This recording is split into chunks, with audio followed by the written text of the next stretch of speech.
বড়োত বিভাজন নাই, ৰাজনীতিতো আপোনাৰ থাকিবই, কাৰণ ৰাজনীতিত কুৰ্চীৰ কথা আহে। 7-8 মাহ পিছত হঠাৎ চুক্তিখনৰ বিৰুদ্ধে কথা কোৱাৰ কিবা যুক্তি আছে নেকি? আপোনালোকৰ দলৰ ভিতৰত আচলতে এটা বিভাজনমুখী পৰিৱেশৰ সৃষ্টি হৈছে নেকি? যে পৰৱৰ্তী চৰকাৰ কাৰ হ'ব BTC? অপজিশ্যনত তেনেকুৱা এটা ফেচটো দেখা নাই। ময়ে একমাত্ৰ MP হৈ আছোঁ। BPFটো দিব পৰা একো নাই, আৰু সেই চুক্তি যিবিলাকে কথা পাতি আনিছে ক্ৰেডিট তেওঁলোকৰ। কেতিয়াবা পৃথক বড়োলেণ্ড হ'বনে? State, separate state? ইমান বছৰ মৰম কৰি আছে হাগ্ৰামা মহিলাই, আৰু মৰম কৰিব নালাগে তেনেকুৱা? সেইকাৰণে আজি মোৰ ক্ষেত্ৰত এইটো কোৱাত মোৰ খেলি মেলি লাগি গ'ল। মোৰ মালিকৰ ওপৰতো দেউতাই কিবা ক'লেতো ইয়াৰ ওপৰত মই কোৱাটো কৈছে।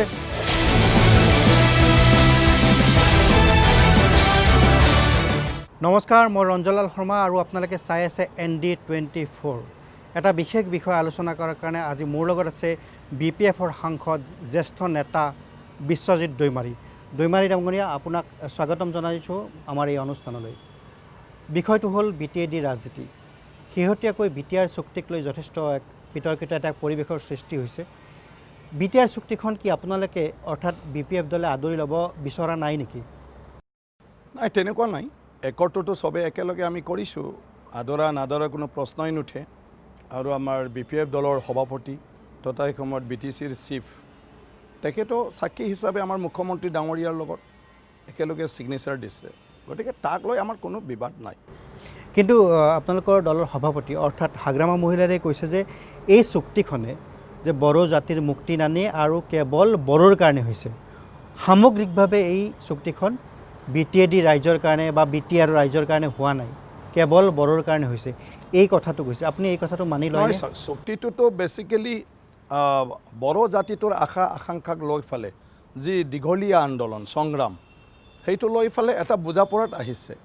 তো বড়োসকলে 1952 বড়ো সাহিত্য সভা জন্ম হোৱাৰ পিছৰে পৰা যেতিয়া বড়ো ভাষা আপোনাৰ উন্নত কৰাৰ নামত, ডেভেলপ কৰাৰ নামত লাহেকৈ কাম কৰিবলৈ ল'লে, বড়ো মাধ্যম 60 চনৰ পৰা স্থাপন কৰিবলৈ ল'লে, তাৰপিছত বিভিন্ন বড়ো ভাষা সাহিত্য কলা সংস্কৃতিৰ লগত সম্পৰ্ক বিষয়বিলাক আহি গ'ল, যি বিষয়বিলাক অসম চৰকাৰে গুৰুত্ব নিদিয়াৰ কাৰণে শেষ পৰ্যায়ত যে অসমৰ পৰা আমি মানে ভাগ হৈ ফালে নিজাববীয়াকৈ আমাৰ ৰাজ্যত, আমাৰ চৰকাৰখনত আমি আমাৰ ভাষা কলা সংস্কৃতি এইবিলাক ৰক্ষণাবেক্ষণৰ লগতে সেইটো উন্নত কৰা আৰু প্ৰচাৰৰ কাৰণে আমি কাম কৰিম, সেইটো লৈ আন্দোলন হৈছিলে। কিন্তু আজি লাষ্ট মমেণ্টত যিটো লেটেষ্ট মানে চুক্তি হৈ গ'ল থাৰ্ড টাইম, এই চুক্তিখনত চৰকাৰে গোটেই বড়ো জাতিৰ কলা সংস্কৃতি ভাষাৰ লগত ৰিলেটেড যিবিলাক ইছ্যু আছিলে, সেই ইছ্যুবিলাক ৰাজ্যৰ মানে পৰিৱৰ্তে এইখিনি এগ্ৰী কৰিলে, আৰু এইখিনি এগ্ৰী কৰাত সংগ্ৰামী দলখিনিয়ে সেইটো মানে মান্তি হ'ল, তেওঁলোকেও এগ্ৰী হৈ গ'ল, আৰু এগ্ৰী হৈ ফালে এই চুক্তিটো হৈছিলে। তো ডেফিনেটলি এই চুক্তিত বিশেষ কৰি বড়ো জাতিৰ কলা সংস্কৃতি ভাষা এইবিলাকৰ কথাটোই আছে।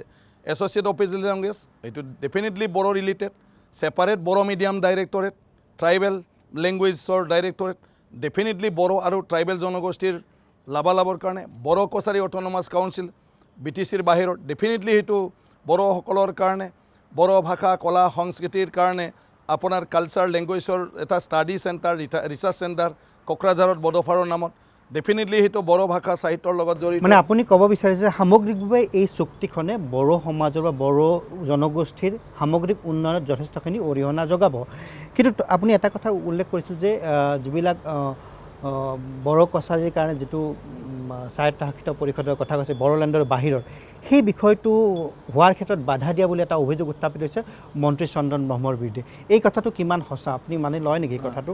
নাই, সেইটো সঁচা, এইটো মই নিজেই আছিলোঁ, আৰু সেইটোৰ কাৰণে মোৰ মানে অলপ ইয়াত বিবাদো হৈছে। হয়, কাৰণ বড়ো কছাৰী যিটো অট'নমাছ কাউন্সিল, সেই অট'নমাছ কাউন্সিলখন যোৱা মানে এছেম্বলিত বিল পাছ হোৱাৰ কথা আছিলে, কিন্তু সম্পূৰ্ণ চব হৈ যোৱাৰ পিছত BTC ইলেকশ্যনত মানে অকণমান কিবা এটা মানে হ'ব, গতিকে সেইটো পাৰ হ'বলৈ দিয়ক, গতিকে এইবাৰ এই বিলটো পাছ হ'ব নালাগে, বিলটো আনিব নালাগে বুলি আমাৰ বড়ো কছাৰী অট'নমাছ কাউন্সিল যিবিলাকে দাবী কৰি আহিছিলে UBPO, সেই UBPOৰ লিডাৰবিলাকৰ প্ৰেজেঞ্চতে তাতে মানে ৰখা হৈছিলে আৰু ইয়াৰ পিছত মুখ্যমন্ত্ৰী আৰু আপোনাৰ মানে কি কয় হিমন্ত বিশ্ব শৰ্মা ডাঙৰীয়াক মানে আমাৰ পাৰ্টিৰ পৰাই কৈ ফালে সেইটো কৰা হোৱা নাছিলে, যাৰ কাৰণে মই এই স্থিতিত BPFৰ লগত মই একমত নহয় বুলি মই আজি বড়ো কছাৰী অট'নমাছ কাউন্সিলখন মানে কৰাৰ কাৰণে মই তেওঁলোকৰ লগত লাগি আছোঁ। এইটো সঁচা কথা। কিন্তু সেইটোৰ ফলত এটা বিভাজনমুখী পৰিৱেশ এটাৰ সৃষ্টি হোৱা নাই জানো? কাৰণ BTADৰ বাহিৰৰ যিখিনি বড়ো কছাৰী লোক তেওঁলোকৰ কাৰণে দীৰ্ঘদিনীয়া দাবী এটা আছে। বড়োৰ বিভাজন নাই, ৰাজনীতিতো আপোনাৰ থাকিবই, কাৰণ ৰাজনীতিত কুৰ্চীৰ কথা আহে, আপোনাৰ শ্বেয়াৰৰ কথা আহে, কিন্তু জাতিৰ ইছ্যুৰ ক্ষেত্ৰত জাতিৰ মাজত একো বিভাজন নাই।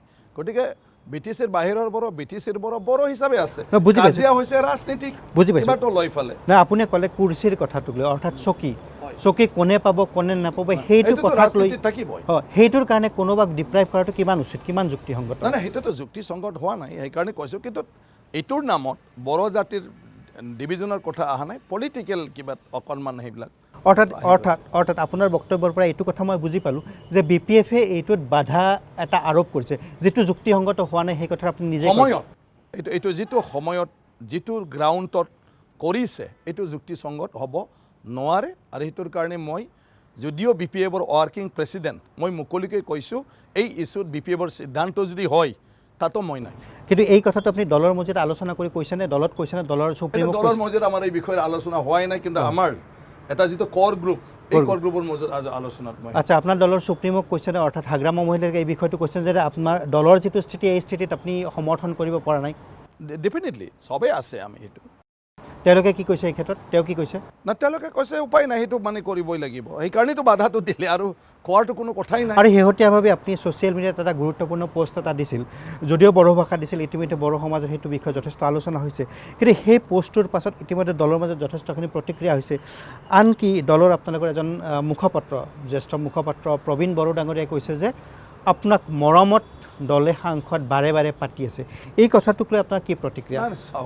মই সেইটোৱে আচৰিত লাগিছোঁ, মই লাজো পাইছোঁ আচলতে। মইতো ইমান দিন ভাবি আছিলোঁ মোৰ যোগ্যতাক চাই ফালে মোক MP কৰি আছে আমাৰ পাৰ্টিটোৱে। প্ৰবীণ বড়ো ডাঙৰীয়াৰ পৰাই মই গম পালোঁ মোক মৰমতহে কৰি আছে। ৰাজনীতিত এইটো খুবেই বেয়া কথা, কোনো মৰমত কাকো তেনেকুৱা ধৰণৰ সাংবিধানিক ইমান দায়িত্বশীল এই পদবীটো দিব নাপায়, কাৰণ সেইটো কাম কৰিবৰ কাৰণে যাৰ যোগ্য আছে সিয়ে হ'ব লাগে। গতিকে আমাৰ ৰাজনীতিত এইটো একদম অনুচিত। কাৰোবাক যদি মৰমতে বাৰে বাৰে মন্ত্ৰী কৰিছে যিজন কোনো যোগ্যতাই নাই, কাৰোবাক যদি বাৰে বাৰে চিফ কৰে, ডেপুটি চিফ কৰে যিজন কোনো যোগ্যতা নাই, কোনোবাই যদি মানে আপোনাৰ MLA TMLA হৈ থাকে কোনো যোগ্যতা নাই কিন্তু মৰমতে, তেতিয়াহ'লে এই ৰাজনীতি দলটোৱে সমাজ জীৱনত কি পৰিৱৰ্তন আনিব, প্ৰশাসনিক কেনেকৈ চলাব?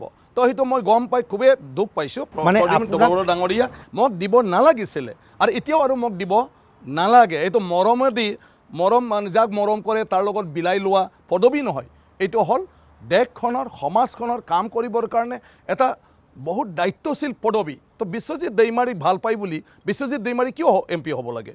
যোগ্যতা চাইহে হ'ব লাগিছিলে। মই নিজে লাজ পাইছোঁ আজি, মৰমেৰে যে মোক দিছে। মইতো ভাবি আছিলোঁ যে মোক যোগ্যতা চাই ফালে কি জানি দিছে। মানে এইটো পাব্লিক ডমেইনত আচলতে একধৰণে আপোনাক অপমান কৰা হৈছে। একদম অপমান। মৰমত পোৱা মানে কি, আপোনাৰ একো যোগ্যতাই নাই। আৰু এইটো মই আজিহে গম পালোঁ, মানে এতিয়াহে গম পালোঁ প্ৰবীণ বড়ো ডাঙৰীয়াই যেতিয়া মানে আপুনি কোটাত MP হৈছে। এই কোটাৰ MP, কথাওতো কথা, আৰু মৰম বুলি ক'লে আৰু এইটো বেয়া কথা।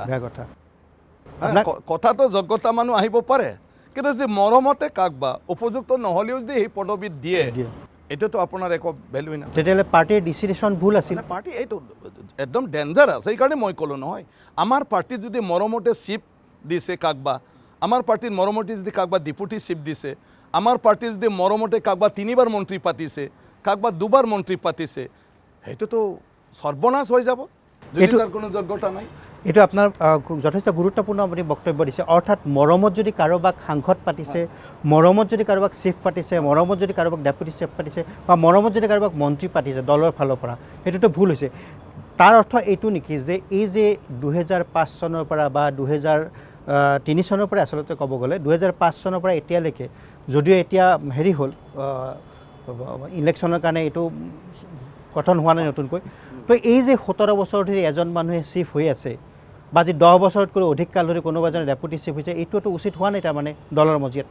যদি সেইটো লাইনটোত কৰি আছে, মই নাজানো পাৰ্টিত এইটো যদি সেইটো লাইনটোত আহি আছে। এতিয়া প্ৰবীণ বড়ো ডাঙৰীয়াই যিটো কৈছে, তো ডেফিনেটলি সেইটোৰ কাৰণে সেইটো হ'ব লাগে বুলি কৈ আহিছে আৰু সেইটো হ'ব লাগে বুলি কোৱাৰ কাৰণে সেই তেনেকুৱাকৈ হৈ আছে এইটো বুজা যায় তাৰমানে এইটো মই প্ৰবীণ বড়োৰ বক্তব্যৰ আপোনাৰ যিটো প্ৰতিক্ৰিয়া তাৰ উত্তৰত মই এই কথাটো নিশ্চয় ক'ব পাৰোঁ যে আজি বিশ্বজিৎ দৈমাৰীক কৈছে যে মৰমত 3বাৰকৈ MP দিছে কালি সেইজন প্ৰবীণ বড়োৱে হয়তো এনেকৈ ক'ব যে আমি মৰমত হাগ্ৰামা মহিলাৰীক আমি চিফ বনাই আছোঁ সেইটো ক'ব পাৰে ডেফিনেটলি কিয় ক'ব নোৱাৰে তেওঁ যিটো কৈছে সেইটো হ'লে চবকে সেইটোৱে থাকিব এটা পাৰ্টিত যদি সেইটো চলি আছে ডেফিনেটলি চবৰ ক্ষেত্ৰত সেইটো চলিও থাকিব পাৰে এইটো ডাঙৰ কথা নহয় এইটো মৰমৰহে বস্তু চলি আছে যাৰ লগত মৰম আছে ভালপোৱা আছে সিহঁতৰ মাজতে কৰাই লৈ আছে বস্তুটো কিন্তু অসমৰ ৰাজনীতিত আপোনাক সকলোৱে জানে সংসদত বলিষ্ঠ ভূমিকা লৈছে মই বাৰে বাৰে সেই প্ৰসংগটো আৰু আনিছোঁ দেই সংসদত যথেষ্ট ভূমিকা লৈছে আপুনি মই দেখিছোঁ বিগত কালত তো তাৰ পাছতে এই যিটো প্ৰবীণ বড়োৰ দৰে এজন জনা বুজা মানুহে এই ধৰণে কোৱাৰ পিছত এইটো সামগ্ৰিকভাৱে অসমৰ প্ৰেক্ষাপটত আপোনাক এটা অপমানজনক বা অপলঙাসূচক এটা আচৰণ কৰা হৈছে সেইটোক লৈ আপুনি দলৰ মাজত কি ধৰণে ৰিয়েক্ট কৰিছে মই এইটো ৰিয়েক্ট কৰিবলৈ নাযাওঁ তেওঁলোকে মোতকৈ বয়সত যথেষ্ট ডাঙৰ অভিজ্ঞ মানুহ গতিকে তেওঁলোকে যিটো কৈছে মই আৰু ইয়াৰ ওপৰত মই ক'ব নোখোজোঁ কিন্তু আজি মই BPF দলৰ মাজত ছাপ'জ তেখেতে যিটো কৈছে মোৰ এটা উপলব্ধি হৈছে যে মানে নিশ্চয় ক'ৰবাত নহয় ক'ৰবাত কিবা এটা হয়তো ভুল হৈ আহিছে এইটো মই উপলব্ধি কৰিছোঁ যে এই কালচাৰ এই সংস্কৃতিত যদি আহিছে তাৰ পিছত মোৰ ক'বলগীয়া একো নাই আমাৰ পাৰ্টিয়ে যিয়ে ভাবিব এইটোৱেই ঠিক বাকী ৰিজাল্টটো ক'ব যে এইটো শুদ্ধ আছিল অশুদ্ধ আছিল এইবিলাক পাৰ্টিৰ মজিয়াত চলি যাই থাকে বুজি পালোঁ এতিয়া আপুনি এই কথাটো ক'ব নেকি যে যিহেতু আপুনি দলৰ ঊৰ্ধত কাম কৰিছে জাতিটোৰ স্বাৰ্থত কাম কৰিছে নহয় জানো তো আপুনি জাতিটোৰ স্বাৰ্থত কাম কৰিছে এই ধৰণে আপোনাক কোৱা হৈছে আপোনাক এই ধৰণে মানে প্ৰবীণ বড়োৰ যিখিনি বক্তব্য দলৰ সুপ্ৰিমো দলৰ শীৰ্ষ নেতৃত্বই তেওঁক ক'বলৈ এই ধৰণে কোৱা হৈছে নেকি যে যিহেতু দলৰ এটা স্থিতিৰ বিপৰীতে বিশ্বজিৎ দৈমাৰীয়ে তেওঁৰ বক্তব্য উপস্থাপন কৰিছে গতিকে এই কাৰণে এইটো ক'ব পাৰে নেকি নাই প্ৰবীণ বড়ো ডাঙৰীয়া কোনটোত কি ক'লে মই বুজিয়ে নাপালোঁ মোৰ একো নাছিল সেইদিনা এটা কথা ডক্টৰ হিমন্ত বিশ্ব শৰ্মা ডাঙৰীয়াই ঘোষণা কৰিছিল যে বড়ো চুক্তি ৰূপায়ণৰ কাৰণে আমি বিবিধ ব্যৱস্থা লৈছোঁ আৰু সেই হিচাপে 5 ছেপ্টেম্বৰত বড়ো মাধ্যমৰ ছেপাৰেট ডাইৰেক্টৰেট আৰু ট্ৰাইবেল লেংগুৱেজৰ সেইটো অপেনিং কৰা হৈ গ'ল সেইদিনা ক'লে সেইদিনা তেখেতে কৈছিলে যে আপোনাৰ BTAD নামটো BTR কৰাৰ যিটো বিষয় আছিলে যে গভৰ্ণৰে নটিফিকেশ্যনৰ কাৰণে এপ্ৰুভেল দিছে ইয়াৰ পিছত BTCত সীমামূৰীয়া গাঁওবিলাকক য'ত জনজাতি অধ্যুষিত অঞ্চল সেইটো ইনক্লুড কৰা আৰু সীমা অঞ্চলবিলাকত য'ত আপোনাৰ জনজাতি মাইনৰিটি বা অজনজাতি বা জেনেৰেল মেজৰিটি সেই এৰিয়াটো এক্সক্লুড কৰা তাৰ বাবে কমিশ্যন এটা গঠন কৰাৰ কথা আছিলে এই কমিশ্যনটো মানে আপোনাৰ নটিফিকেশ্যনৰ কাৰণে গভৰ্ণৰে সেইটো দিলে লগতে এই মাহৰ ভিতৰতে আপোনাৰ মানে এটা মাহৰ ভিতৰতে বড়ো ভাষাক অসমৰ সহযোগী চৰকাৰী ভাষা হিচাপে যিটো মানে কাৰ্যকৰী কৰাৰ কথা আছিলে এই মাহৰ ভিতৰত এইটো অসমত চৰকাৰী ভাষা হিচাপে কৰা যাব আৰু লগতে বড়োলেণ্ডৰ বাহিৰত আৰু 6 শিডিউলৰ বাহিৰত যিমানখিনি বড়ো বসবাস কৰা জাগা আছে সেইবিলাকক লৈ ফেলে বড়ো কছাৰী অট'নমাছ কাউন্সিল মানে গঠন কৰা হ'ব উইদিন দি মান্থ অকল এইটো মই ধন্যবাদ জনাইছিলোঁ এই কথাটো একো মই লিখা নাছিলোঁ এই ধন্যবাদ জনাওঁতে প্ৰবীণ বড়ো ডাঙৰীয়াই মোক কৈছিলে যে সেইটো পাৰ্টিৰ স্থিতি নহয় ধন্যবাদ দিয়াটো পাৰ্টিত তেখেতে স্থিতি নহয় বুলি ক'লে তাৰপিছত তেখেতে ক'লে কিছু মানে পাৰ্টিৰ স্থিতিটো BTR ৰেকৰ্ডটো একচেপ্ট NDB মূল সুতিলে অহাটো আদৰণি জনাইছে তাৰ বাদে বাকীত নাই আৰু সেইটো লৈ ফালে মই ক্লিয়াৰিফিকেশ্যন দেখিছিলোঁ হয় আমাৰ পাৰ্টিত আজিলৈকে বড়ো চুক্তি সম্পৰ্কে আলোচনাই হোৱা নাই আৰু ইয়াক ৰিজেক্ট কৰা গ্ৰহণ কৰা ইয়াৰ মাজৰ কিছুমান ক্লজটো আমি আদৰি লোৱা কোনটো বা আমি বিৰোধিতা কৰা ইয়াৰ কোনো আমাৰ মানে কিবাই নাই ৰিজলিউশ্যনেই নাই আজি চিফ ডাঙৰীয়া যিটো কৈ আছে এইটো আমাৰ পাৰ্টিত কেতিয়াও ৰিজলিউশ্যন লোৱা নাই চন্দন ডাঙৰীয়াই NDBৰ কিছু অংশ মানুহক লৈ ফালে কেছ উইড্ৰল ৰিহেবিলিটেশ্যনৰ কামবিলাক কৰি আছে তাত আমাৰ পাৰ্টিৰ কোনো মানে ৰিজলিউশ্যন নাই প্ৰবীণ বড়ো ডাঙৰীয়াই যিটো কৈছে সেইটো আমাৰ পাৰ্টিৰ মজিয়াত আলোচনাও নহয় ৰিজলিউশ্যনো নাই গতিকে তেওঁ যি কৈছে এইটো সঁচা ইয়াৰ পিছত আকৌ তেখেতে যোৱাকালি মই দেখিছোঁ যে আমি বড়ো একৰ্ড ইমপ্লিমেণ্টেশ্যন হোৱাটো বিচাৰোঁ আমাৰ কোনো বড়ো জাতিৰ কোনো ইছ্যুৰ লগত আমাৰ কোনো কিবা নাই, বিৰোধিতা নাই। এইটো আকৌ ক'লে কাম্পা বৰগোহাঁই ডাঙৰীয়াও সেইদিনা ক'লে বড়ো একৰ্ড ইমপ্লিমেণ্টেশ্যন হোৱাটো আমি চবেই বিচাৰোঁ। বিটিআৰ একৰ্ড ইমপ্লিমেণ্টেশ্যন, বড়ো ভাষা অফিচিয়েল হোৱা, যদি চব হিতোই আছিল বিশ্বজিৎ দৈমাৰীয়ে থেংকছ বুলি কোৱাটো ক'ত জগৰ লাগি গ'ল, মই নিজে বিচাৰি পোৱা। আৰু এটা কথা, আপোনালোকে ঠিক আছে চুক্তিখনক সমৰ্থন কৰা নাই, তেতিয়া বিৰোধিতাওতো কৰা নাই। চাইন কৰা মানে কি বুজে আপুনি? চাইনে কৰিলে।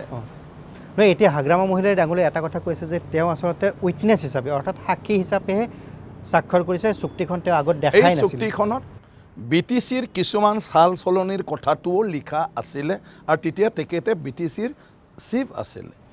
তো আপুনি এইটো সাক্ষী কৰা মানে একৰ্ডৰ যিমানখিনি তাত লিখা আছে A to Z ইটো সব মানি লৈছে আৰু এই ক্ষেত্ৰত সাক্ষী হিচাপে সহি কৰিছে। মুখ্যমন্ত্ৰী কিহৰ কাৰণে সাক্ষী থাকিছে? অসম চৰকাৰে যিখিনি ইয়াৰ দায়বদ্ধতা আছে ইয়াৰ কাৰণে ছেক্ৰেটাৰীবিলাকে যিটো সহি দিছে ইয়াৰ সাক্ষী হিচাপে দিছে ডক্টৰ হিমন্ত বিশ্ব শৰ্মা ডাঙৰীয়াও আছে। আজি মাজে মাজে কৈছোঁ নাই ডক্টৰ হিমন্ত বিশ্ব শৰ্মা কোন হয়? ডক্টৰ হিমন্ত বিশ্ব শৰ্মাও সাক্ষী হিচাপে তাত সহি দিছিলে। আপুনিয়ে কওকচোন, এজন সাংসদ, আপুনিতো দীৰ্ঘদিন ধৰি ৰাজনীতিত আছে, তো এই চুক্তিখনত স্বাক্ষৰ কৰি আছে, উইটনেছো হ'ব পাৰে বা কোনোবাই তাত স্বাক্ষৰকাৰী হ'ব পাৰে, যেই নহওক, তাৰ পিছত আহি হঠাৎ এই ধৰণে চুক্তি স্বাক্ষৰ হৈ গ'ল, ইমপ্লিমেণ্টেশ্যনৰ কাম পৰ্যায়ক্ৰমে আৰম্ভ হৈছে, 7-8 মাহ পিছত হঠাৎ চুক্তিখনৰ বিৰুদ্ধে কথা কোৱাৰ কিবা যুক্তি আছে নেকি? নহয়, কোনোবা নিজৰ ব্যক্তিগত চিন্তা ক'বাত যদি কিবা দেখিছে কিবা এটা ক'ব। কোনোবা লেমেনে সেইখনৰ বিষয়ে কোৱাটো বেলেগ হয়, কিন্তু ডিগনিফাইড পোষ্ট এটা থকাৰ পিছত মইতো মোৰ মালিকৰ ওপৰতো দেউতাই কিবা ক'লেতো ইয়াৰ ওপৰত মই কোৱাটো কৈছে দেউতা, ভালেই হওক বেয়াই হওক, কিয় ক'লে দেউতাই, এতিয়াতো মই এক্সপ্লেইন দিয়াটো মোৰ কাৰণে মুস্কিল। ইয়াতে আমাৰ মুৰব্বী হয়, সভাপতিও হয়, আৰু তেখেতে কৈছে, এতিয়া তেখেতে কিবা ভাবি কিবা কৈছে, নিশ্চয় আপোনালোকে যদি তেখেতক সোধে মই ভাবোঁ তেওঁ প্ৰপাৰলি এনচাৰটো দিব পাৰিব। তেওঁ এটা কথা কৈছে, মই কিছুদিন আগতে সুধিছিলোঁ আপোনালোকৰ দলৰ সুপ্ৰিমক, যে তেওঁ কৈছে সেই কথাটো কৈছে NDFBৰ যিটো শান্তি আলোচনা আহিল, সমাধানৰ পক্ষত গ'ল, সেই কথাটো তেওঁ সমৰ্থন কৰিছে, কিন্তু বাকী চুক্তিখনত বিশেষ একো নাই বুলিয়ে কৈছে। আচ্ছা, মই অন্য এটা কথালৈ আহিছোঁ, এই চুক্তিখনক লৈয়ে দলৰ ভিতৰত, আপোনালোকৰ দলৰ ভিতৰত আচলতে এটা বিভাজনমুখী পৰিৱেশৰ সৃষ্টি হৈছে নেকি BPFৰ ভিতৰত? নাই, একো হোৱা নাই, অকল বিশ্বজিৎ দৈমাৰীৰ লগত সেইদিনাৰ পৰা এই ধন্যবাদ দিয়া কথাটো লৈ ফালে হৈছে। বাকী চব এক আছে, BPF দল ষ্ট্ৰং আছে, একেলগে আছে, আগত যেনেকৈ আছে চব ঠিকেই আছে। এতিয়া অকল মোৰ বক্তব্যক লৈহে চলি আছে, আৰু মই একচুৱেলি কোৱাটো অনুচিত আছিলে, কিন্তু যেতিয়া পাৰ্টিৰ মজিয়াৰ পৰা আমাৰ কাম্পা বৰগোহাঁই ডাঙৰীয়া স্পক্স পাৰ্চন, আমাৰ প্ৰবীণ বড়ো ডাঙৰীয়া তেওঁ জেনেৰেল ছেক্ৰেটাৰী, তেখেতসকলে যেতিয়া মোৰ ওপৰত কিছুমান এলিগেশ্যন লৈ কথা ক'লে য'ত সত্যতা নাই, এইটোতো মই জনাবই লাগিব, নহ'লে মোৰ কৰ্মকৰ্তাবিলাকে বেয়া ভাবি থাকিব যে বিশ্বজিৎ দৈমাৰী কিবা এটা কৰিব নালাগা কাম কৰিছে। এতিয়া মই অপেনলি চব কথা কৈছোঁ, ইয়াৰ পিছত যদি মোৰ পাৰ্টিৰ কৰ্মকৰ্তা যদি চবে বেয়া পাওক, মোৰ তাত ক'বলগীয়া নাই, কিন্তু মই যিটো কৰি আছোঁ তেওঁলোকে যিটো কৈছে সেইটো নহয়, আৰু মই যিটো কৰি আছোঁ মই অপেনলি আপোনাৰ আগতো কৈ আছোঁ, আৰু সেইটো ক্ষেত্ৰত যদি কিবা কাৰোবা মোৰ ওপৰত বেয়া পোৱা কিবা পোৱা চব থাকে, তাত মোৰ ক'বলগীয়া একো নাই। কিন্তু আপোনাৰ বিবেক বিচাৰ মতে আপুনি যিটো কথা কৈছে, মোৰ বিবেক বিচাৰ, আৰু আজি সেইটো সঠিক, ময়ে মাত্ৰ MP হৈ আছোঁ, MP হিচাপে যিটো আজি ইয়াত আপোনাৰ এটা চৰকাৰী প্ৰক্ৰিয়াৰ দ্বাৰা যিবিলাক কাম কাজ চলে সেইটোতো মই খবৰ ল'বই লাগিব, আৰু মই জানো এইবিলাক উচিত সময় কেতিয়া। এতিয়া মই কৈ আছোঁ যে অসম চৰকাৰ শেষ হ'বলৈ আৰু কিমান মাহ আছে? ইলেকশ্যন শেষ হ'বলৈহে আপোনাৰ 6 মাহ থাকিব পাৰে, 7 মাহ থাকিব পাৰে, ইলেকশ্যন নটিফিকেশ্যনলৈকে অকল 4 মাহ আছে, ফেব্ৰুৱাৰীলৈকে। 4 মাহত বড়ো কছাৰী অট'নমাছ কাউন্সিল অন্যান্য ৰাজ্যৰ ৰিলেটেড, ষ্টেট ৰিলেটেড যিবিলাক একৰ্ডৰ কথা আছে, যেনেকৈ চৰকাৰী ভাষা, কৰ কাছাৰীত আপোনাৰ বড়ো ভাষা ইণ্ট্ৰডাকশ্যন কৰা, তেনেকুৱা বহুত ধৰণৰ ৰাজ্যৰ মানে ৰিলেটেড মানে ইছ্যুবিলাক আছে, সেইবিলাক আমি ইমপ্লিমেণ্ট কৰিব লাগিব। BTCত কিছুমান মানে আপোনাৰ DCSPৰ পাৱাৰ ফাংচনৰ সেইবিলাক কথা যিটো ষ্টেট গভৰ্ণমেণ্টৰ নটিফিকেশ্যনৰ প্ৰয়োজন আছে। বড়ো কছাৰী অট'নমাছ কাউন্সিল বিল পাছ হ'লেই নহ'ব, বিল পাছ হোৱাৰ পিছত তাৰ ইষ্টাব্লিছমেণ্ট, তাৰ ইলেকশ্যনৰ কাৰণে কনষ্টিটিউঞ্চি ডিলিমিটেশ্যন, মানে চৰকাৰী বিষয়া লৈ যাই ফালে এইবিলাক কাম কৰোৱা 4 মাহত কৰিব লাগিব, আৰু সেইটো যদি নহয় নেক্সট চৰকাৰৰ আপোনাৰ কি আশা কৰিব পাৰে?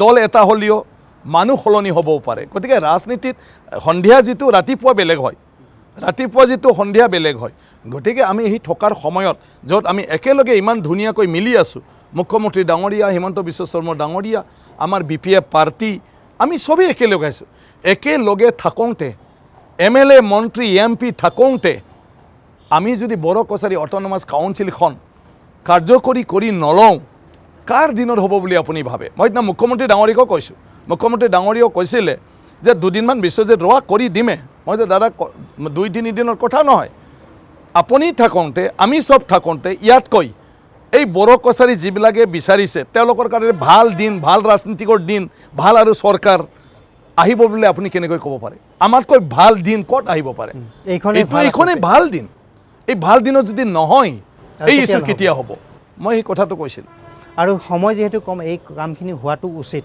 হয় হোৱাটো উচিত অলৰেডি প্ৰক্ৰিয়া এতিয়া আৰম্ভ কৰিছে 1 মাহৰ ভিতৰত হ'ব আৰু 7 তাৰিখত মানে আপোনাৰ কেবিনেট হ'ব চাগে কেবিনেটত পাছ কৰি ল'ব এখন ইয়াৰ পিছত অপশ্যন আছে অৰ্ডিনেন্স জাৰি কৰা আদাৰৱাইজ স্পেচিয়েল সেশন কৰি ফালে হ'লেও কৰা মানে আপুনি আশাবাদী এইখিনি কাম হৈ উঠিব এই সময়খিনিৰ ভিতৰত 100% আৰু আগৰ পৰাই মই গোটেই কাম যিহেতু জড়িত 2003 চনৰ চুক্তি ৰূপায়ণ আপোনালোকে সেই সময়ত আছিলে মই নিজেই এইবিলাক সব কৰি আহিছোঁ গতিকে মোৰ কাৰণে সেইটো নতুন নহয় হিমন্ত বিশ্ব শৰ্মা তেওঁ যেতিয়া কাম কৰিবলৈ লয় কেনেকুৱা কৰি লয় মই জানো আৰু সেইটো আৰু ৰখি নাথাকে গতিকে এতিয়া এই মুহূৰ্তত আচলতে দলে বৃহত্তৰ স্বাৰ্থ বাদ দি আচলতে কোনো বাধা দিব লগা পৰিস্থিতি কৰিব নালাগে ৰাজনীতি আমি কিয় কৰোঁ মোৰ কথাটো মই যদি ৰাজনীতি কৰোঁ মানুহৰ কাৰণে সমাজৰ কাৰণে ৰাইজৰ কাৰণে গতিকে ৰাইজৰ যেতিয়া ভাল আহে ৰাজনীতিত আমি কম্প্ৰমাইজ কৰিব লাগে গতিকে আজিৰ দিনটোত বড়ো কছাৰী অট'নমাছ কাউন্সিলৰ কাৰণে যদি আমি একবাৰ হাৰিও যাব লাগে ইলেকশ্যন আমি হাৰিও যাব লাগে আৰু আমি আকৌ নেক্সটত কৰিব পাৰিম তেনেকুৱা পৰিৱেশ হৈছে নেকি তেনেকুৱা পৰিৱেশ হৈছে নেকি এই কাউন্সিলখনৰ কাৰণে আপোনালোকে BTCত হাৰি যাব নহয় কিছু ভাবিছে ছাপ'জ কোনোবাই ভাবিছে সেইকাৰণে সেইটো হ'ব নালাগে কিন্তু মই কৈছোঁ কি সেইটোৰ কাৰণে এবাৰ আমি হাৰি গ'লেও তাত ক'বলগীয়া একো নাই ইমান ডাঙৰ বড়ো কছাৰী অট'নমাছ কাউন্সিল কিন্তু কিবা তামচা বস্তু যিটো আপুনি ষ্টেট এছেম্বলিত লেজিছলেশ্যন কৰি ফালে আইন বনাই কৰিবলগীয়া বস্তু সেইটোতো আপুনি দিনত আহি পেলাই এজন অফিচাৰে কিবা এটা নটিফিকেশ্যন দিলে হোৱা বস্তু নহয় আৰু ইয়াত পলিটিকেলি মত লাগিব আপোনাৰ আচ্ছা মই বহুখিনি কথাই গম পালোঁ আমাৰ দৰ্শকে নিশ্চয় বহুখিনি কথা গম পালে আপোনাৰ বড়ো কছাৰী সাহিত্য সাহিত্য পৰিষদ সন্দৰ্ভত BTCৰ যি ইলেকশ্যন হ'ব লগা আছিল নহ'ল কোভিডজনিত পৰিস্থিতিৰ কাৰণে আপোনাৰ দলে কৈছে নিৰ্বাচন হ'ব লাগে সৰ্বভাৰতীয় ক্ষেত্ৰত দেখা গৈছে কি ধৰণৰ পৰিৱেশ হৈ আছে আৰু আমি যিখিনি গম পাইছোঁ বা আপোনালোকে গম পাইছোঁ যে ডিচেম্বৰত হয়তো এই নিৰ্বাচন হ'ব সেয়া যি নহওক নিৰ্বাচন যেতিয়াই নহওক নিৰ্বাচন হ'ব যে পৰৱৰ্তী চৰকাৰ কাৰ হ'ব BTCত মই BTCৰ ক্ষেত্ৰত কৈছোঁ কি হ'ব নহয় চাওক এতিয়া পৰৱৰ্তী চৰকাৰ কাৰ হ'বতো এতিয়া আৰু মানে কি কয় ক'ব পৰা পজিশ্যনত নাই কাৰণ নিৰ্বাচন কেতিয়া হ'ব কোনো ঠিক নাই আজিৰ পৰা আৰু নিৰ্বাচন যদিও হয় তথাপিও 2 মাহটো নহয় অক্টোবৰ নৱেম্বৰ নহয় গতিকে ডিচেম্বৰ ফাৰ্ষ্ট উইক বা ছেকেণ্ড উইক হ'ব পাৰে 2 মাহত পৰিৱেশ পৰিস্থিতি কেনেকুৱা ধৰণৰ সলনি হয় সেইটো ক'ব নোৱাৰে কি ইছ্যু হৈ যায় আৰু যদি আপোনাৰ ডিচেম্বৰ জানুৱাৰীত কেনেবাকৈ নহয় ইলেকশ্যন তেতিয়া বিধানসভাৰ পিছতহে ইলেকশ্যন হ'ব কাৰণ নেশ্যনেল ইলেকশ্যন কমিশ্যনে তেওঁলোকৰ ষ্টেটৰ জেনেৰেল ইলেকশ্যন পাতাৰ সময়ত কোনো লোকেল বডি ইলেকশ্যন নাপাতে পাতিবলৈ নিদিয়ে তেতিয়াহ'লে অকল জানুৱাৰীলৈকে আছে জানুৱাৰীৰ পিছত নেশ্যনেল ইলেকশ্যন কমিশ্যনে এইটো এলাউ নকৰে তেতিয়াতো বিধানসভাৰ পিছতহে গুচি যাব গতিকে BTCৰ মানে কিবাৰ ক্ষেত্ৰত আপুনি এতিয়া কোনো মন্তব্য দিব নোৱাৰে কিন্তু যেটো দেখিছে তাৰমানে আপুনি যিখিনি ব্যাখ্যা দিলে যদি সেইটোৱে হ'বলৈ গৈছে অতি কমেও প্ৰায় অহা বছৰ অক্টোবৰ নৱেম্বৰলৈকে পিছুৱাই যাব পাৰে কাৰণ নতুন চৰকাৰ হোৱাৰ কোভিডৰ কাৰণে মানুহে কৰা বস্তু নহয় এতিয়া আজি কোভিড অল ইণ্ডিয়াৰ ক্ষেত্ৰত যিটো ৰাইজ হৈছে ইয়াৰ মাজতে ষ্টেটবিলাকৰ ভিতৰত অসমখনৰ অৱস্থাও বেয়া যাৰ কাৰণে বাই ইলেকশ্যনটো আজি বন্ধ ৰাখিবলগীয়া হ'ল য'ত অন্য ষ্টেটবিলাকৰ কিন্তু এই ইলেকশ্যনটো হ'ব কিন্তু অসমখন নহয় বৰ্তমানৰ পৰিস্থিতিক লৈ ফালে যদি তেনেকুৱা সিচুৱেশ্যন জানুৱাৰী ফেব্ৰুৱাৰী গৈ থাকে বিধানসভা নিৰ্বাচনো নহ'বগৈ এইটো অকল BTC বুলি নহয় গতিকে ক'ব নোৱাৰে এই কোভিড কোনেও বুজি নোপোৱা বস্তু এটা আহি ফালে গোটেই মানুহৰ মানে আপোনাৰ জীৱনটোৱে তেনেকুৱা তৰক বৰক কৰি দি দিলে সব সেকশন আজি আপোনাৰ বিজনেছ কমিউনিটি তেওঁলোকৰনো কি আছে আজি টুৰিজিমক লৈ ফালে যিখিনি আমাৰ মানুহ ছ'চিয়েল হোটেলৰ পৰা আৰম্ভ কৰি ড্ৰাইভাৰ চাইভাৰ কিবা কিবি গাড়ী ঘোড়া টোটেল বন কলাপছ অকল পলিটিকেল মেনৰ নহয়, এজ এ হোল। গতিকে আমি ক'বই নোৱাৰোঁ যে কি হ'ব। আচ্ছা, এই প্ৰসংগটো মই এটা কথা শেহতীয়াভাৱে এটা কথা উচ্চাৰিত হৈছে ৰাজনৈতিক মহলত যে BTCত এতিয়া মানে BTR যিহেতু BTR নতুনকৈ ঘোষণাও হ'ল, ৰাজ্যপালৰ হেৰি হৈছে, তো এতিয়া নতুনকৈ ইণ্টাৰিম কিবা কাউন্সিল এখন হোৱা কথা চলি আছে নেকি? ইণ্টাৰিম বডি এটা? নাই, চাওক মোকো কোনোবা সুধি আছে। ইণ্টাৰিম কাউন্সিল বোলা কনচেপ্ট আমাৰ সংবিধানত নাই, এক্টতে নাই আপোনাৰ। গতিকে মানে এতিয়া গভৰ্ণৰ ৰুল চলি আছে। আমাৰ ইণ্টাৰিম কাউন্সিলবিলাক কেতিয়া হৈছিলে? যেতিয়া চুক্তি হৈছে, চুক্তিৰ পিছত চুক্তি অনুযায়ী তাৰ যাৱতীয় কামবিলাক কৰিবৰ কাৰণে এটা temporary advisory board type interim council বনাই দিয়া হৈছিলে। তো যিহেতু আজি BTCত গভৰ্ণৰ ৰুল আমাৰ সংবিধানে কৈছে যেতিয়ালৈকে ইলেক্টেড মানে আপোনাৰ গভৰ্ণমেণ্ট নাহে, ইলেক্টেড বডি নাহে, তেতিয়ালৈকে 6th শিডিউলক গভৰ্ণৰে ৰুল কৰিব, গভৰ্ণৰে চাব লাগিব।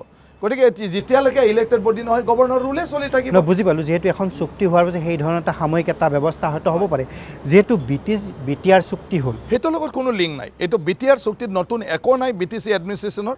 ইয়াত মাত্ৰ BTDৰ নামটো BTR চেঞ্জ কৰা, বাকী কেইটামান ডিপাৰ্টমেণ্টৰ কিছুমান মানে পাৱাৰ ফাংচন সেইটো এড কৰা। কিন্তু যিটো ইয়াত এডমিনিষ্ট্ৰেটিভ ছেটআপ, ইয়াত একো তেনেকুৱা ধৰণৰ নতুন বস্তু নহয়, যেনেকৈ আছে সেইটো চলি থাকিব। নহ'লেতো আগতে আপোনাৰ ডিজলভ হৈ ফালে এইটো ইণ্টাৰিম কাউন্সিল হৈ গ'লে হয়, যেনেকৈ BSCৰ পৰা BTC হওঁতে হৈছিলে। BSC ষ্টেট এক্টৰ আণ্ডাৰত আছিলে, BTC 6th শিডিউলৰ আণ্ডাৰত হৈছিল। সেইকাৰণে হাগ্ৰামা মহিলাই ডাঙৰীয়া চুক্তি কৰাৰ পিছত ইণ্টাৰিম কাউন্সিলৰশ্বিপ হৈ ফালে চলিছিলে। কিন্তু এতিয়া BTRটো নামটোহে মাত্ৰ, ইয়াৰ যিটো মানে ষ্ট্ৰাকচাৰটো ছেম আছে আণ্ডাৰ ছেম এক্টত। গতিকে ইয়াত এক্সিষ্টিং যিটো ৰুল এইটোৱে ফিউচাৰতো চলি থাকিব। গতিকে হিচাপে গভৰ্ণৰ ৰুল, মই ভাবোঁ গভৰ্ণৰ ৰুল যদি গভৰ্ণমেণ্টে হয়, যদি দীঘলীয়া তেনেকুৱা ধৰণৰ ইলেকশ্যন নহয় আৰু বোলে BTCখন চলাৱাটো গভৰ্ণৰ ৰুল হিচাপে মানে ইমান দিন লৈ যোৱাটো উচিত নহয়, তেতিয়া গভৰ্ণমেণ্টে কিবা এটা নতুন চিন্তা কৰি নতুন আইন প্ৰণয়ন কৰিব পাৰে। আৰু সেই নতুন আইনটো বিধানসভাৰ লৈকে মানে যদি লৈ নাযায়, তেতিয়াহ'লে অৰ্ডিনেঞ্চ এটা দি ফালে সেইটো কৰিব পাৰে। কৰিব নোৱাৰা একো কথা নাই, কোনো নহয়, গভৰ্ণমেণ্টে চব কৰিব পাৰে। কিন্তু এক্সিষ্টিং ৰুলত নাই। কিন্তু যদি গভৰ্ণমেণ্টে কৰে অৰ্ডিনেঞ্চ জাৰি কৰিব লাগিব, আৰু আদাৰৱাইজ আমি এছেম্বলি তাত এটা মানে আইন বনাব লাগিব ফৰ দি টাইম বিং BTCৰ সেই গেপটো মেকআপ কৰিবৰ কাৰণে। সৰুকৈ মই আৰু এটা কথা সুধিম, এতিয়া আপোনালোকৰ প্ৰধান প্ৰতিদ্বন্দ্বী দল UPPL, মই BTCৰ ক্ষেত্ৰত কৈছোঁ, তো এই নিৰ্বাচন যেতিয়াই নহওক কিয় কি ধৰণৰ পৰিৱেশৰ সৃষ্টি হ'ব, কি ধৰণৰ প্ৰত্যাহ্বানৰ সন্মুখীন হৈছে UPPLৰ পৰা আপোনালোকে? নাই, UPPLৰতো তেওঁলোকৰ মানে তেনেকুৱা বিশেষ একো নাই, যেনেকৈ আছে তেওঁলোকৰ। তাৰপিছত তেওঁলোকৰ মূল কিবাটো হয় এই আপোনাৰ প্লাছ পইণ্টটো, তেওঁলোকে চুক্তি কৰি আনিছে, চুক্তি কৰা বস্তুবিলাক আজি আপোনাৰ মানে কি ইমপ্লিমেণ্ট হৈ আছে। গতিকে কিছু মানুহবিলাক সেইটোৱেদি মানে সন্তুষ্ট হৈছে, আৰু সন্তুষ্ট হোৱাৰ পিছত ডেফিনেটলি তেওঁলোকে মানে আপুনি এইটো কথা ক'ব বিচাৰিছে যে BTR চুক্তিক লৈ BPFৰ তুলনাত UPPL কিছু এডভান্টেজ? ডেফিনেটলি BPFটো দিব পৰা একো নাই এই চুক্তিখিনিত। চুক্তি হৈছে আৰু সেই চুক্তি যিবিলাকে কথা পাতি আনিছে ক্ৰেডিট তেওঁলোকৰ। ইয়াৰ পিছত আজিৰ দিনটোত আপোনাৰ এই একৰ্ডৰ দ্বাৰা কিছুমান যিবিলাক মানুহে আশা আকাংক্ষা লৈ ফালে বহি আছিলে, এইবিলাক কাৰ্যক্ষেত্ৰত ৰূপায়ণ হ'বলৈ ধৰিছে। তো ৰূপায়ণ হ'বলৈ ধৰিলে ইয়াৰ ক্ৰেডিটবিলাক গোটেইটো তেওঁলোকৰ তাতে যাব। ৰাজ্যৰ মিত্ৰতা ৰাজনীতি সন্দৰ্ভত সুধিছোঁ। BPFৰ লগত BJPৰ মিত্ৰতা আছিল, সেই মিত্ৰতা আপোনাৰ পৰিষদীয় নিৰ্বাচন ভংগ হৈছে মানে কি প্ৰত্যেকে আপোনালোকে নিজাববীয়াকৈ খেলিছে। অহা নিৰ্বাচনত কি হ'ব? অহা নিৰ্বাচন মানে বিধানসভাৰ ক্ষেত্ৰত ডেফিনেটলি চাওক, অহা নিৰ্বাচনটো ডিপেণ্ড কৰিব আমাৰ দুইটা মানে ৰাজনীতিক দলৰ মাজত মানে কি কয় বুজাপৰাৰ ওপৰত। গতিকে ডেফিনেটলি মানে সেইটো দুইটা পাৰ্টিয়ে ডিচাইড কৰিব এছেম্বলিটো। যিহেতু সেইটো ইলেকশ্যন আমি বেলেগ বেলেগকৈ কৈছোঁ, বেলেগ বেলেগ কৰা মানে ইয়াতো দুইটাৰ দলৰ মাজত কি ধৰণৰ মানে কিবাটো হ'ব, ছাপ'জ কথা বাৰ্তা সমালোচনা আলোচনা, গতিকে ইন ফিউচাৰত কি ৰূপ লয়। আৰু এটা কথা যে যদি BTCত চৰকাৰ পুনৰ BPFে গঠন কৰিবলৈ সক্ষম হয়, তেতিয়া চৰকাৰৰ নেতৃত্ব সলনি হ'ব নেকি? নাই, সেইটোতো BPF দলৰ মঞ্চতহে কথা পাতি কোনোবা ব্যক্তিগতই ক'ব পৰা বিষয় নহয় আৰু মৰমত দিয়া টাইপ কিবা হ'ব নেকি ডেফিনেটলি মই সেইটোতো মানে আমাৰ ক'ৰ গ্ৰুপ আছে মই তেতিয়াই ক'লোঁ আমাৰ মানে কি কয় যে হাগ্ৰামা মহিলাক ইমান মৰম কৰিছে আৰু মৰম কৰিব নালাগে হা যে ইমান বছৰ মৰম কৰি আছে হাগ্ৰামা মহিলাই আৰু মৰম কৰিব নালাগে তেনেকৈ সেইকাৰণে আজি মোৰ ক্ষেত্ৰত এইটো কোৱাত মোৰ খেলি মেলি লাগি গ'ল এতিয়া বুজি পালে না নাই মোৰো খেলি মেলিয়ে লাগি গ'ল গতিকে ডেফিনেটলি তথাপিও মই আশা কৰোঁ যে এই বিষয়ত পাৰ্টীয়ে ভালদৰে আলাপ আলোচনা কৰি সিদ্ধান্ত ল'ব একেবাৰে শেষ প্ৰশ্ন অহা নিৰ্বাচনত বিধানসভাৰ যি নিৰ্বাচন হ'বলৈ গৈ আছে যদি সকলো ঠিকে থাকে টাইমলি নিৰ্বাচন হ'ব তো এই নিৰ্বাচনৰ পিছত পুনৰ মিত্ৰজোঁটৰ চৰকাৰ আহিব নেকি অৰ্থাৎ বিজেপি মই ভাবোঁ ডেফিনেটলি এই মিত্ৰজোঁট যদি ঠিক থাকে মিত্ৰজোঁটে চৰকাৰ আহিব আৰু আজিৰ দিনটোত মই সাপোজ অপজিশ্যনত তেনেকুৱা এটা ফেচটো দেখা নাই বহুত দল হৈ আছে এতিয়া বহুত দল ওলাইছে আৰু যাক ৰাইজে এটা আশা কৰিব পাৰে যে তেওঁলোকে নিশ্চয় অসমৰ যিবিলাক জাতীয় সমস্যা বুলি কৈছে এই জাতীয় সমস্যাখিনি সমাধান কৰি দিব পাৰিব তেনেকুৱা ধৰণৰ এতিয়াও ফেচ ওলাই অহা নাই গতিকে এইটো সময় আৰু ৰ'ব লাগিব বাকীটো আজিৰ দিনটোত বিজেপিৰ নেতৃত্বত যিটো আছে সেইটোৱে গতি লৈ আছে বি টি আৰ যি একৰ্ড হ'ল এই একৰ্ডে সামগ্ৰিকভাৱে বড়োলেণ্ডৰ ৰাজনীতিলৈ কি পৰিৱৰ্তন আনিছে বা কি পৰিৱৰ্তন আনিব বুলি ভাবিছে যিখন বি টি আৰ চুক্তি হ'ল এই চুক্তিৰ পাছত সামগ্ৰিকভাৱে যিটো বড়োলেণ্ড এলেকা এই বি টি এ ডি ৰাজনীতিলৈ কি ধৰণৰ পৰিৱৰ্তন আনিছে বা আনিলে নহয় এটাতো হ'ল আমাৰ যিটো সদায় মানে চৰকাৰৰ বিপক্ষে আন্দোলন জাতিৰ ইছ্যুৰ নামত আন্দোলন এইটো সম্পূৰ্ণভাৱে এতিয়া নাইকিয়া হৈ গ'ল তাৰপিছত বড়ো জাতিৰ যিটো এটা মানে সদায় ইগত লাগি আছিলে যে অসমৰ আমি আদিম মানে জাতি হিচাপে বা আমি ইয়াৰ মূল কি কয় ভূমিপুত্ৰ খিলঞ্জীয়া হিচাপে যিখিনি আমাৰ ভাষা কলা সংস্কৃতি মৰ্যাদা পাব লাগে সেইটো অসম চৰকাৰে আমাক নিদিলে বুলি যিটো এটা ভাৱ আছিলে এই ভাৱটো আজি নাইকিয়া হৈ গ'ল কাৰণ বড়ো ভাষা কলা বিজেপি চৰকাৰৰ দিনতে হ'ল সেইটোতো বিজেপি চৰকাৰৰ দিনত হৈছে তো তেনেকুৱা ধৰণৰ বিভিন্ন হৈ গ'ল তো এইটো হৈ যোৱাৰ পিছত মই পাবো এতিয়া বড়ো জাতিয়ে বেলেগ মানে চৰকাৰ বেলেগ নেতাক গালি দিব পৰা কোনো আৰু ৰাস্তা নাই কিবা যদি বড়ো জাতিৰ মানে নোহোৱাকৈ থাকে ইয়াৰ দগটো থাকিব বড়ো মানুহৰ নিজৰ কেতিয়াবা বড়োৰ সব হৈ গ'ল গতিকে যথেষ্ট বুজিছোঁ কেতিয়াবা পৃথক বড়োলেণ্ড হ'বনে ছেপাৰেট ষ্টেট নহয় চাওক এই বড়োলেণ্ড ছেপাৰেট ষ্টেট হোৱা নোহোৱাটো এইটো নেশ্যনেল পলিচিৰ ওপৰত ডিপেণ্ড হ'ব বা ষ্টেটৰ কেতিয়াবা পলিচি আমাৰ সাংবিধানিক যিবিলাক আজি তেনেকুৱা ধৰণৰ প্ৰশাসনিক গাঁথনি আছে এই গাঁথনিবিলাক যদি কেতিয়াবা চাল চলনি কৰি ডিষ্ট্ৰিক্টকো ইণ্ডিপেণ্ডেণ্ট পাৱাৰ দি যাব পাৰে তেনেকুৱা ধৰণৰ চিটুৱেশ্যন হ'লে কিন্তু আজিৰ এই পৰিস্থিতিত আপোনালোকে পুনৰ ডিভাইড আছাম 50-50 বা এই ধৰণৰ ধনী দিয়া বা আন্দোলন কৰাৰ কোনো প্ৰাসংগিকতা যুক্তি নাই মোৰ যুক্তিটো সেইটোত বেলেগ মোৰ কথাটো হ'ল কি আজি অসমৰ ভিতৰতে BTC এৰিয়াৰ অঞ্চল আৰু বিশেষ কৰি বড়ো মানুহে যিবিলাক অজৰ আপত্তি মানে কৰিব সেইটো জানো আমি অসম চৰকাৰৰ দ্বাৰা নিষ্পত্তি কৰিব নোৱাৰোঁ গতিকে সেইটো আমি চৰকাৰত যিসকলে থাকিব যি ব্যক্তিয়ে থাকিব ইয়াৰ কাৰণে ইয়াত বহা মানুহৰে কথা ৰাইজৰ লগতো একো কথা নাই নহয় গতিকে আমি যদি তেনেকুৱা ধৰণৰ প্ৰত্যেকটা কথাবিলাক গুৰুত্ব সহকাৰে কাম কৰি যাই থাকোঁ পৃথক বড়োলেণ্ডৰ মুভমেণ্ট আৰু নাহে ডিমাণ্ড নাহে আৰু এতিয়াও মই সব কথাটো কৈ আছোঁ 1952ৰ পিছত বড়োসকলে ৰাজ্য বিচাৰাৰ কথাটো মানে আগত ৰাজ্য বিচাৰাৰ কথাটো ভবাই নাছিলে বড়োসকলৰ কি আছিলে যে ভাষাটো উন্নত কৰা স্ক্ৰিপ্টৰ আন্দোলন কৰিছে মানুহ মৰিছে কিনো মানে কথা আছিলে যে স্ক্ৰিপ্টটো বুজাই বঢ়াই অসমীয়া স্ক্ৰিপ্ট বা অন্যান্য কিবা এটা স্ক্ৰিপ্ট মিলাই লোৱাত আপত্তি নাছিলে কিন্তু ইন্দিৰা গান্ধীয়ে যেতিয়া কৈ দিলে যে মানে দেৱনাগৰীটো মাজে মাজে লৈ নেশ্যনেল মেইনষ্ট্ৰীমৰ লগত মিলিব তেতিয়া আমাৰ অসম চৰকাৰ যিবিলাক বিৰোধিতা কৰি আছিলে যে বেলেগ স্ক্ৰিপ্ট ল'ব নালাগে এওঁলোকেও চুপচাপ থাকিল আমাৰ অসমৰ সেইটোহে মানে প্ৰব্লেম গতিকে ইয়াতে আমাৰ সব সলিউশ্যন আছে গোটেইবিলাক মই কৈছোঁ নহয় মেট্ৰিকৰ কুৱেশ্যন পেপাৰটো ইংলিছত কৰিবলৈ কি দৰকাৰটো আছিলে আমাৰ দিনত বড়োত কুৱেশ্যন এইটোৰ কাৰণে আন্দোলন কৰিব লাগে তো এইবিলাক অদৰকাৰী কিছুমান বস্তুত বড়োবিলাকৰ মাইণ্ডক এনেকুৱা ধৰণৰ ভাবিবলৈ সেইটো নেতৃত্বৰ দূৰদৰ্শিতাৰ অভাৱ তাৰ কাৰণে অৰুণাচল গ'ল আমাৰ মিজোৰাম গ'ল আচ্ছা এতিয়া BPF-ৰ একেবাৰে শেষৰ প্ৰশ্নটো কৈছে BPF-ৰ নেতৃত্ব সলনি হোৱাৰ কিবা কথা চলিছে নেকি নাই তেনেকুৱা সলনি নহয় BPF নেতৃত্ব ঠিক ঠাকে থাকিব যেনেকৈ আছে তেনেকৈ থাকিব, তেনেকৈ চলিব। ঠিক আছে, ধন্যবাদ। সেয়া আছিল বিশ্বজিৎ দৈমাৰী, তিনিবাৰকৈ ৰাজ্যসভাৰ সাংসদ আৰু এতিয়া ক্ৰমাগত তৃতীয়টো ৰাজ্যসভাৰ যি কাৰ্যকাল, এই কাৰ্যকাল তেওঁ কৰি আছে।